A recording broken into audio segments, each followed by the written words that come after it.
We're live from New Delhi. You're watching DD India Live, India's voice to the world. I'm Lipakshi Khurana, coming up in the next 30 minutes.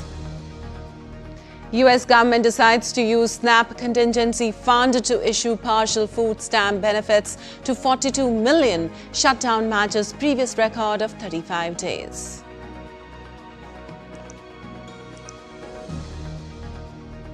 India's External Affairs Minister Dr. S.Jaishankar to hold talks with Israeli counterpart Gideon on bilateral and global issues.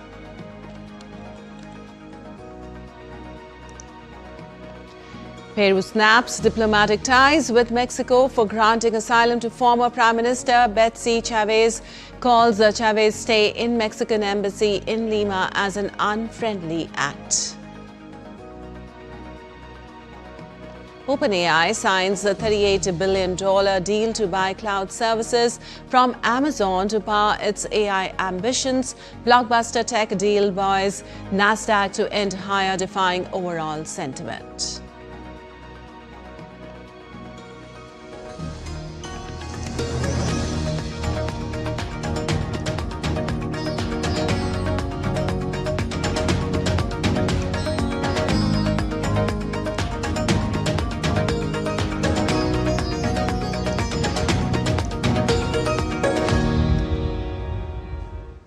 Well, on to the details now. The White House will send only partial food aid payments to 42 million low-income Americans as the government shutdown is set to become the longest on record on Tuesday evening, when it would surpass the record set in 2019.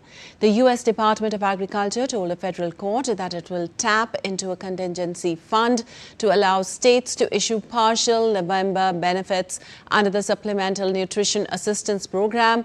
Eligible households will receive 50% of the SNAP benefits in November, but the USDA warned that some states might experience delays in getting money out the door. Two federal courts ruled last week that the Trump administration must use a $4.65 billion emergency fund towards the estimated $9 billion cost for November's payments before cutting off the Supplemental Nutrition Assistance Program. Democratic and Republican leaders pointed fingers at each other with no end in sight to the standoff between Republicans and Democrats in Congress. Democrats have blocked spending legislation in the Republican-controlled Congress, saying that any funding package must also expand COVID pandemic-era healthcare subsidies due to expire at the end of December. Republicans say that issue should be dealt with separately. Senate Majority Leader John Thune said he's optimistic about ending the government shutdown this week and that the upper chamber would take its 14th vote on a House-passed funding bill on Tuesday.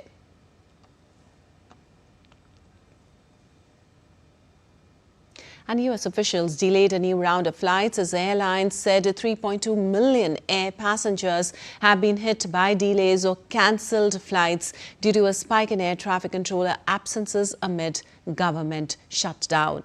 Now, the officials said there were ground delays at airports in Dallas and Austin due to air traffic controller shortages. Nearly 2,900 flights have been delayed on Monday itself, and further delays could be issued for Houston and Washington airports.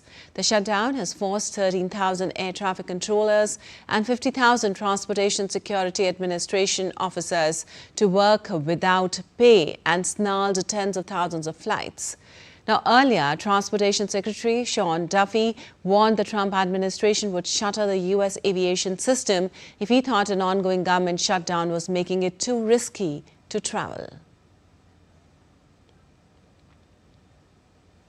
And U.S. President Donald Trump took to social media on Monday saying that he will try once more to kill New York City's congestion pricing program. In a post to Truth Social, the president said he's asking Transportation Secretary Sean Duffy to take what he calls a good long look at terminating the program. Trump claims the tolls have turned the city into a ghost town. He has consistently opposed congestion pricing, even declaring it dead in February. The city-state and the MTA have resisted his prior efforts to pull the plug on the tolling system. Now, the first-in-the-nation program, launched in January, charges most passenger vehicles $9 during peak periods to enter Manhattan south of 60th Street, which is on track to raise $500 million this year. And Peru announced it has cut off diplomatic relations with Mexico after accusing it of granting asylum to a former Peruvian prime minister who is on trial over an alleged coup attempt in 2022. Now, the announcement on Monday came hours after former Prime Minister Betsy Chávez, who served under former President Pedro Castillo, fled to the Mexican embassy in Peru. Following his impeachment, Castillo was on his way to the Mexican embassy in Lima to request asylum when he was arrested and charged with rebellion and abuse of authority.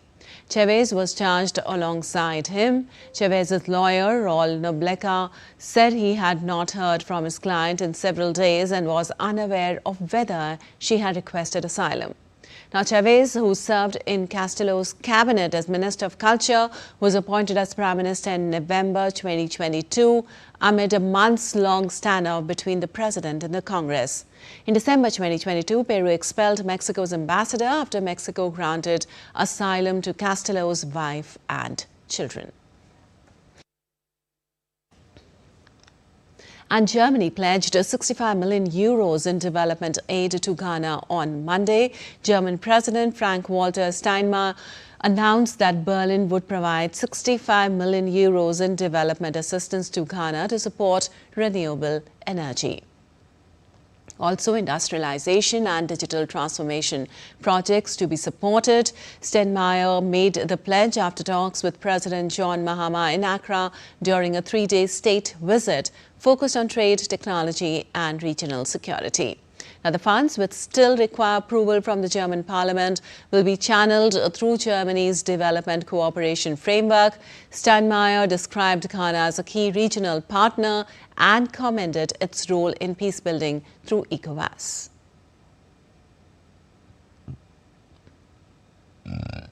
And Tanzania President Samia Suluhu Hassan was sworn into office on Monday for her first elected term after winning a landslide victory in an election that set off deadly protest across the country. Hassan, who came to power in 2021 following the death in office of her predecessor, was declared the winner with 97.66% of the vote. She took the oath of office at a ceremony on a military base in the administrative capital, Dodoma. Now, Hassan faced only minor party candidates in the election after the main opposition contenders were disqualified. Violent protests broke out during Wednesday's voting, with government buildings set on fire and police using tear gas and gunfire. The main opposition claimed hundreds were killed, while the UN reported at least 10 deaths in 3 cities.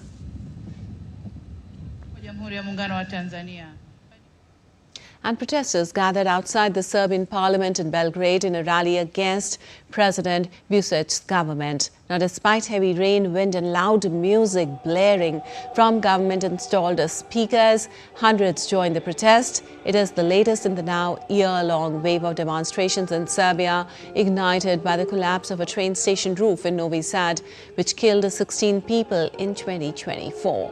Police said they had arrested a man who rammed his car into protesters in a Belgrade suburb, injuring 3 people. Tensions were running high before the demonstration after the president's supporters began setting up a camp in a park in front of the presidential palace. Now, Vucic warned earlier this week that the security forces would use force against people at the rally. And Czech billionaire and populist leader Andres Babis's ANO party signed a coalition deal with small right-wing parties on November 3rd, bringing him closer to returning to power after an election victory. His campaign focused on increasing public spending and opposing the EU's climate and migration policies. Babis is joining forces with the Motorist Party, which is skeptical about climate change, and the SPD party, which is against the European Union and NATO. Now, together, the three parties hold 108 seats in the 200-member lower house of parliament. An ANO-led cabinet, if appointed, will replace a centre-right government that was focused on reining in budget deficits and backing Ukraine in the conflict. And France and World Food Programme has dispatched a ship of humanitarian aid to Jamaica after the island was hit last week by one of the strongest storms on record in the Caribbean. The aids include water treatment equipment, tents, mattresses, lamps, hygiene kits and food supplies. Hurricane Melissa was the most powerful storm ever to directly hit Jamaica and the first major hurricane to do so since 1988. At least 28 people have been killed due to Melissa. The Category 5 hurricane began to dissipate on Friday after sowing devastation across much of Jamaica, cutting off communities in Cuba, drenching Haiti and leaving at least 50 dead in the Caribbean.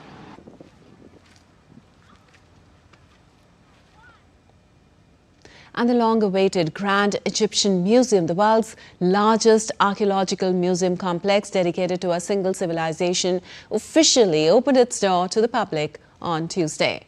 Located just 2 kilometers from the iconic Giza pyramids, the museum connects visitors directly to the ancient wonders through the new tourist walkway. Spanning 500,000 square meters, the museum houses around 100,000 artifacts, half of them on display, dating back more than 6 millennia. Now, the museum's most heavily promoted attraction is the expansive collection of treasures from Tutankhamun's tomb uncovered in 1922, including the boy king's golden burial mask, throne and sarcophagus, and thousands of other objects. Now, King Khufu's solar boats, which were discovered beside the pyramids and believed to have been built to carry the king's soul to heaven, are also part of the museum's items, along with the world's first hanging obelisk, which stands about 20 meters high.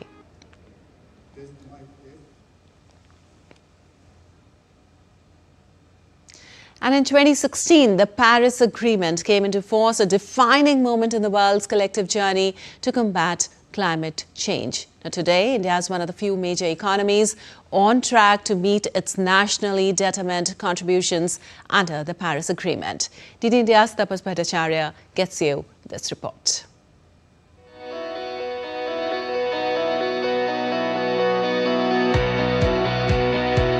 On November 4, 2016, the Paris Agreement came into effect, marking a historic turning point in the global fight against climate change. The world came together with one shared goal: to limit global temperature rise and secure a sustainable future for all. It entered into force after 55 countries representing 55% of global emissions ratified the pact. Among those nations that rose to the challenge, India emerged as a key driver of climate action. Guided by the principles of climate justice and sustainable development, India has consistently turned words into results. The launch of the International Solar Alliance, co-founded by India and France, has become a shining example of collective action, bringing together over 100 nations under one solar vision. One sun, one world, one grid. India's initiatives in biofuels, electric mobility, green hydrogen and afforestation reflect its comprehensive approach to sustainability. Under its nationally determined contributions, India is on track to reduce the emissions intensity of its GDP by 45% by 2030 and achieve net zero by 2070. The country has already installed over 180 gigawatts of renewable energy capacity, including solar, wind, biomass and small hydro projects, and is steadily moving toward its target of 500 gigawatt of non-fossil fuel-based energy capacity by 2030. India's ambitious initiatives such as the National Solar Mission, Wind Energy Mission and the Green Energy Corridor have accelerated the pace of change, while policy reforms and public-private partnerships have strengthened the renewable ecosystem. As the world prepares for COP30 in Brazil, India stands tall as a voice of the Global South, leading by example. Tapas Bhattacharya's report for DD India. And still to come in this edition of DD India Live. India-EU FTA talks gain momentum as negotiators meet in New Delhi ahead of year-end deadline. Environment Minister Bhupendra Yadav to attend COP30 in Brazil as India pushes climate finance and adaptation agenda. And we'll show you DD India exclusive with ISRO chairman as it plans 7 missions in next 5 months.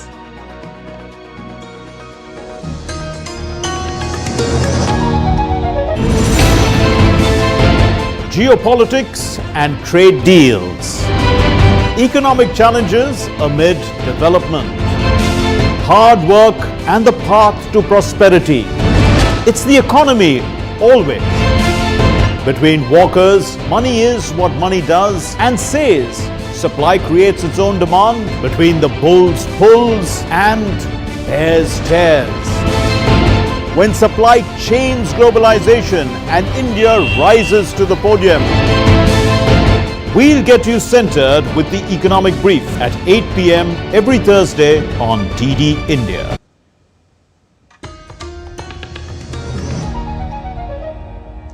Welcome back. You're watching DD India Live. I'm Lipakshi Khurana. And moving on, Israel's Foreign Minister Gideon will hold a meeting with External Affairs Minister Dr. S.Jaishankar in New Delhi today. Sar, who is on diplomatic visit to India, will also meet with other senior officials in the Indian government. Well, the visiting minister is scheduled to meet government officials, ambassadors, diplomats, heads of research institutes and local business leaders during the visit. Now, the foreign minister will also deliver a briefing on West Asia affairs to foreign policy and security scholars before returning to Israel on Wednesday. And India-EU FTA talks gather pace ahead of the year-end deadline for conclusion. A week after visiting Brussels, Indian Commerce and Industry Minister Piyush Goyal held virtual talks with the European Commissioner for Trade Marko Sefcovic and EU's Agri-Minister Christophe Hansen. The leaders discussed strengthening the India-EU trade and investment ties, advancing the FTA and deepening cooperation across priority areas. Now, the both sides expressed commitment towards balanced and mutually beneficial outcomes. Meanwhile, a senior team of negotiators from the European Union arrived in New Delhi on Monday. As per the statement, the engagements aim to resolve key outstanding issues and advance the agreement towards a balanced and equitable framework that benefits both the sides. Now, the visit follows Piyush Goyal's official visit to Brussels in October end, where he held forward-looking discussions with Sefcovic. These consultations reaffirmed the commitment of both sides to intensify engagement and facilitate a comprehensive trade agreement.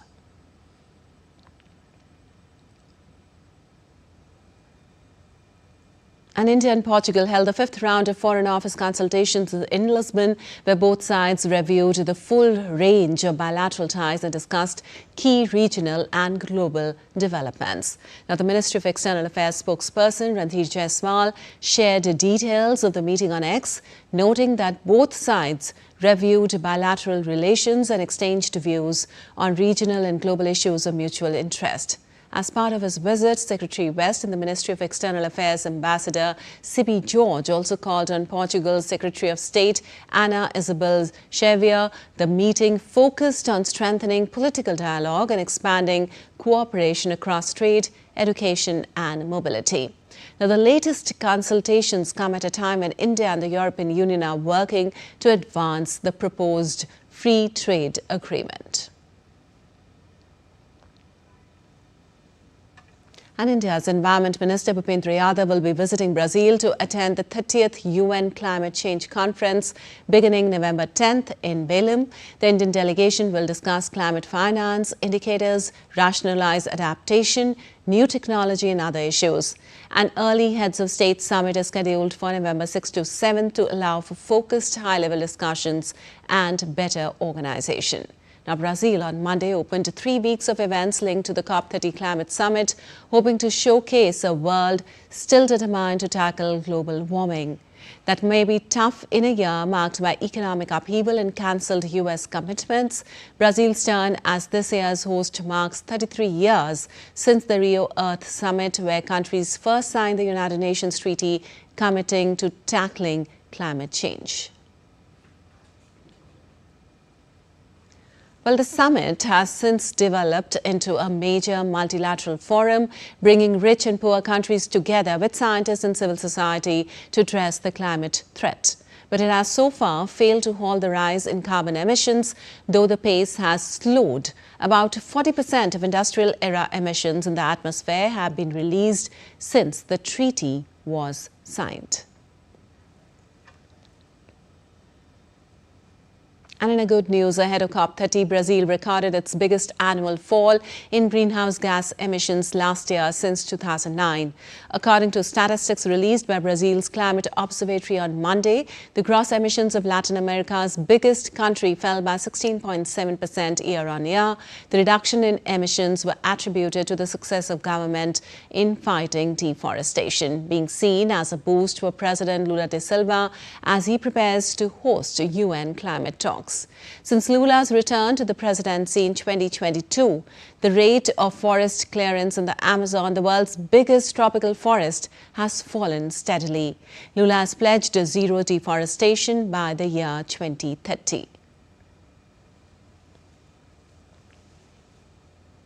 And ISRO has set a target to launch 7 missions, including its ambitious first uncrewed mission under the Gaganyaan program before the end of March 2026. In an exclusive with Data India correspondent Ajay Mishra, Chairman ISRO V. Narayanan said that under the guidance of the Prime Minister Narendra Modi, India is working on its own space mission and its first module would be launched by the year 2028. Take a look. India has successfully launched the heaviest communication satellite in this space, and we have with us the Chairman ISRO. Sir, thank you very much, and Prime Minister also congratulated you on this very important milestone. What are the use cases, if you can make us understand, for the common Indian with this heaviest communication satellite? This is the heaviest communication satellite, 4,400 kg, lifted up by GSLV LVM-3 vehicle, and we have placing in the geotransfer orbit. This will enhance the communication capability of India, mainly for strategic application. But what are the use cases for the common person to understand, sir? How it will improve the communication? Basically, we have to ensure safety and security of every citizen of Bharat. So towards that, this will be useful. And Atmanirbhar Bharat is one central thing that you are working on, sir. What is the next in the pipeline as far as this year is concerned? And also, 3 years, you are saying that 3 times satellites you are going to put. No, with the vision and direction of Honorable Prime Minister of India, Narendra Modi ji, we are working for 7 launches before March this next year. This finance year, in 5 months, we are planning 7 launches. Next launch will be again a communication launch on commercial basis for a foreign customer. And Narendra Modi ji, our Prime Minister, has rolled out the space sector reform, and we have given 5 PSLV vehicles to private companies, a consortium, industrial consortium. The first launcher we are going to have, and we are also going to have the first uncrewed mission of Gaganyaan program. That first uncrewed mission is going to be there, and another couple of launches. As I told, in 5 months, really our hands are totally full. 7 launches are going to happen in another 5 months time frame. And by 2035, our own space mission, as Prime Minister said? Yes, by 2035, India will have our own space station called the Bharati Andhri Station, and it will be a 5-module construction. The first module will be placed in the orbit by 2028. And on to some business news now. OpenAI has signed a 7-year, $38 billion deal to buy cloud services from Amazon.com in its first big push to power its AI ambitions after a restructuring last week that gave the ChatGPT maker greater operational and financial freedom. Now, with this deal, OpenAI gains access to hundreds of thousands of state-of-the-art NVIDIA GPUs and the ability to scale up to tens of millions of CPUs via AWS infrastructure. Now, the deal represents a shift from relying exclusively on one cloud provider, previously Microsoft's Azure, to broader infrastructure partnerships. Also, the deal enables them to focus more on the AI models and services rather than building massive in-house data center infrastructure from scratch.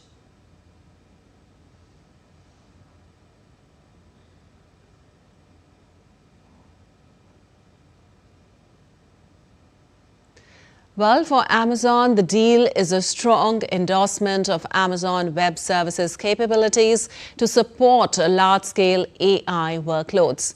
Also, a long-term, large-value contract gives AWS predictable revenue stream and justifies large investments in infrastructure.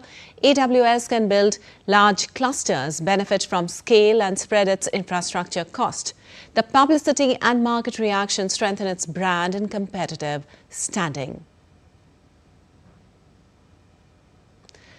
Also, with OpenAI secure to large-scale infrastructure, the pace of development of large AI models can accelerate. Now, the deals like this fuel competition among AWS, Microsoft, Google and others for AI infrastructure. Competition can result in improved service, cheaper cost, more innovation for end users. Amazon shares hit an all-time high on Monday, with the company set to add nearly $140 billion to its market value. Microsoft shares had briefly dipped on the news. All right, that's all for this edition of DT India Live, but let us know your thoughts on the news of the day. For those on the go, you can get all the latest news and updates from India and across the world on the DT India mobile app. The app is available on both Android and iOS platforms. Scan the QR code on the screen to download now. We'll be back with more news as it breaks here on DT India. I'm Lipakshi Khurana from all of us here in Delhi. Thanks for watching DT India Live.